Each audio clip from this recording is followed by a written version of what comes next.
Rick Olson here. We're doing a quick video to show how the target frame stands that are used on the 25-yard range and the 50-yard utility range are made.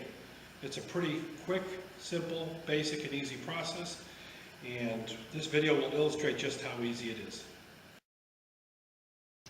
With 10 pieces of 1x3 stock, some premium waterproof wood glue, and some cardboard panels that will measure approximately 18 inches wide by 30 inches long, you should have everything you need to build 5 target frame stands.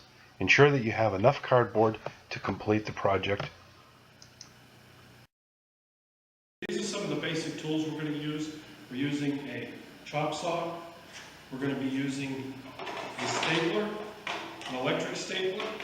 We're going to be using the large quarter cable wood stapler. And we're going to be using 1¼ staples to secure everything together. And we'll be using glue. We have a long screwdriver to pull staples up because when we pick the materials up, they're always full of staples. So without further ado, we'll run down through and show you how the process goes. We've created a jig fence that attaches to the saw on both sides to get even uniform cuts, ensuring that we can make even uniform 72-inch cuts each time we place stock on the saw. It is secured in place with screws.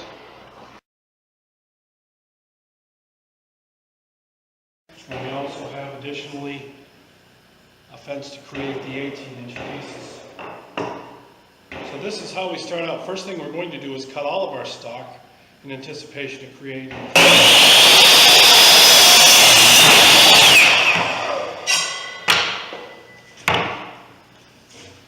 At this point, we have our 18-inch fence affixed to the saw, and we're going to cut these pieces down that are currently about 24 inches.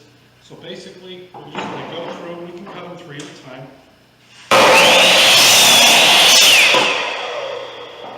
And this is going to give us our 18-inch pieces. Once we're finished doing that, we can now begin the assembly process of putting together the target frame stand. The typical target frame stand is 6 feet tall by 18 inches wide and consists of 2 cross members, the top and the bottom, and a piece of cardboard that's a minimum of 30 inches in length by 18 inches wide.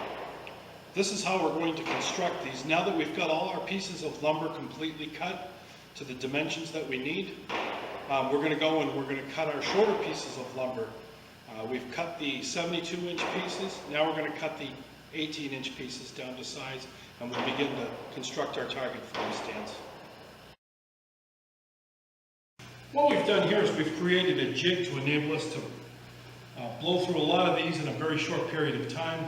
We want to create a lot of target frame stands in a very short period of time, and this jig basically enables us to do that. This will enable us to create up to 100 to 150 in about a 2-hour period, notwithstanding our cutting and gluing. Okay, so we now have 2 72-inch pieces of stock, or 6-foot pieces of stock. We're going to lay them into our jig. And what we're going to do is we're going to hit each side with a little bit of glue before we place other pieces in place. We have an 18-inch here and an 18-inch here.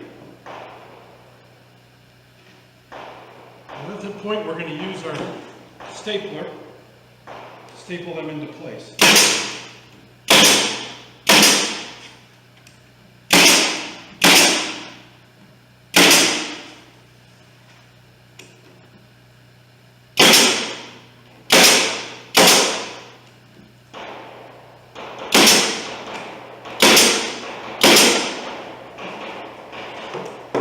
And our target frame stand is complete.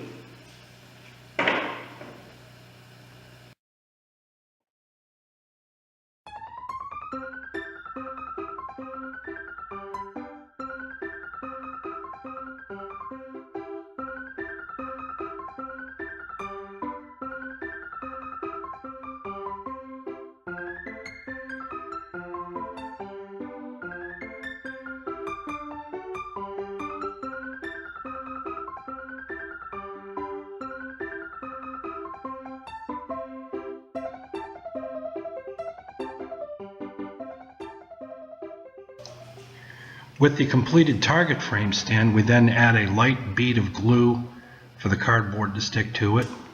Once we've applied glue to both sides in the manner shown, we're then going to apply a piece of the 18 by 30 inch cardboard.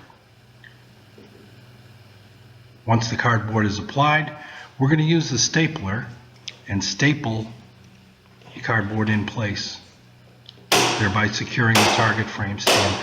This is an important operation because these target frame stands are standing up to weather, and it's really important that they're durable for as long as they'll last, as long as they're not a one-time shotgun item. We're then going to cut the bottom As you piece can off. see, after we're done this whole operation, we've got our target stands complete. So in the future, if you feel like volunteering and helping us out make target frame stands, we'd really appreciate it. It's Rick Olson, President of Londonderry Fish and Game Club, saying thank you and happy shooting.